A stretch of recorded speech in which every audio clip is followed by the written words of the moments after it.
मेरो प्रतिस्पर्धा म आफैसँग हो। मैले म आफैलाई जित्नु छ।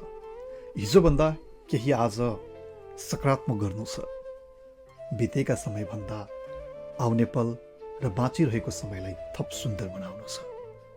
हरेक मानिसहरू अरूसँगको प्रतिस्पर्धाका लागि दौडिरहेका हुन्छन्, कुदिरहेका हुन्छन्, तर वास्तवमा आफूले आफ्नै लागि प्रतिस्पर्धा गर्नुभन्दा ठुलो सफलता अरू छैन।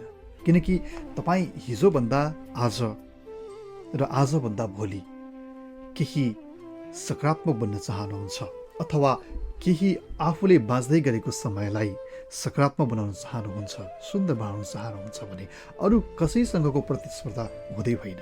केवल तपाईँले हिजो बिताउनु भएको समय, तपाईँले हिजो गर्नुभएको मेहनत, तपाईँले हिजो आर्जन गर्नुभएको ज्ञान, यी सबैसँगको प्रतिस्पर्धा हो।